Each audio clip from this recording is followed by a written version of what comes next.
Hey, what's going on guys? Kyle here, back again for another review. So today we're going to take a look at the Masterkeys Pro S mechanical RGB keyboard by Codemaster. This is a TKL keyboard, meaning 10 keyless, so it has no number keys at all, and aims to be a gaming keyboard, but is still able to be a good workstation keyboard as well. And Codemaster do actually make another version called the Pro L. So starting things off with the overall design first, the Pro S is a very clean and simple looking keyboard. It comes in a nice matte finish in a rectangular shape, which seems to be covered in a smooth rubbery layer, including the keycaps as well, which makes it feel very nice to the touch. It also features 78 or 88 keys, depending on what style of layout you use on your keyboard. The sides of the keyboard has a nice clean and smooth look, with the corners having a nice round edges. At the bottom of the keyboard it has 4 non-slip pads and 2 feet to raise the keyboard up, which I personally like to use. And I have to say the build quality is extremely good. It feels very solid with no flex to it at all. It has a decent weight of 930 grams, which definitely doesn't want to move on your desk at all, which is perfect for gaming. The Pro S is mainly made from plastic and has a metal plate on the inside, which makes it feel very solid indeed.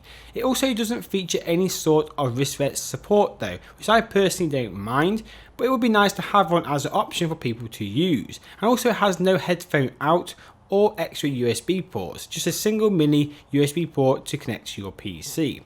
The cable itself is USB 2.0 Type A connector to mini USB, which is 1.5 meters in length and comes in a nice braided sleeving. I would like this to be a bit longer personally for them nice clean looking setups like myself who likes to hide their wires for that wireless look. But for my cable management, the 1.5 meter cable was just long enough, but you could go out and buy a longer one if you required it. I do love the fact though that you can detach the cable, making it very easy to remove the keyboard, which is a big thumbs up for me. So the Pro S and also the bigger Pro L have RGB 16.7 million colours per key backlighting. And removing the keycaps, you can see at Codemaster are using a white background to make them colours stand out a lot more and give it a bit more of a pop. It also features larger or brighter LEDs, which makes the colours more vibrant. And probably the best RGB colours I have seen on a keyboard in a while personally. It's also using Cherry's MX Clear switches. This Pro S today has the Cherry MX Brown switches, but you can buy this with the Cherry Reds or Blue switches depending on your preferred choice of switch. As for the specifications of the keyboard itself, as I've just previously said, you can buy it in brown, red or blue Cherry MX Clear switches, features 87 or 88 keys and has a polling rate of 1000 Hz, has a repeat rate of 1x to 8x and features a 1 millisecond response time. It's also using Codemaster's 32-bit ARM Cortex M3 processor, which is 25% faster than their previous Cortex MO processor, so it should execute commands instantly. It also features 512GB onboard memory and has exclusive anti-ghosting technology with N-key rollover, ensuring that each key pressed is correctly detected regardless of how many keys are actually pressed. Now this keyboard is packed with a lot of features which all can be controlled on the keyboard using the FN key. Codemaster do have a software, but this is only able to change the RGB colours. So holding down the FN key will show you which settings / profile is currently selected. While holding the FN key here, you can control the RGB colours, record macros and select different profiles you have saved. F1, F2 and F3 are the keys to change the RGB colours, with each having 10 different levels of adjustment to create them 16.7 million different colours to choose from. The FN key will show you the colour you have just created.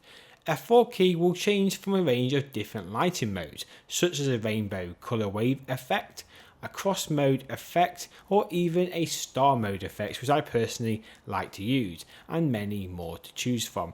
You can have up to 4 profiles saved on the keyboard to select. F5, F6, F7 and F8 keys are to change the report rate speed.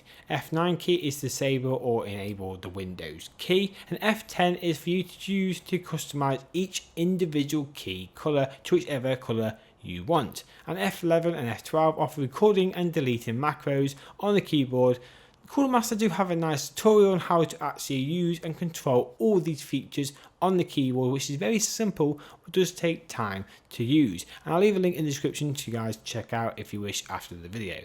As for the software side, well, it's only really able to change the RGB colours, which is a very simple layout software, but very easy to use at the same time, a lot better than other keyboard softwares I have used in the past. From here you can pretty much do everything with ease, from custom colours to changing different lighting modes and saving profiles. It's a lot easier way to control the keyboard's RGB colours here than using the FN key.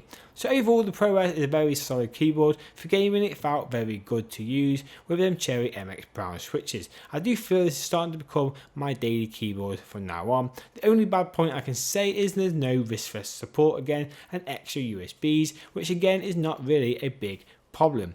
So that wraps up my review of the Pro S. I'll leave some links in the description about where you can buy this product and again about the Pro S itself. Feel free to drop a comment down below, slap a thumbs up as these videos do take me a lot of time to make. And as always guys, thanks for watching and I guess I'll catch you in the next video.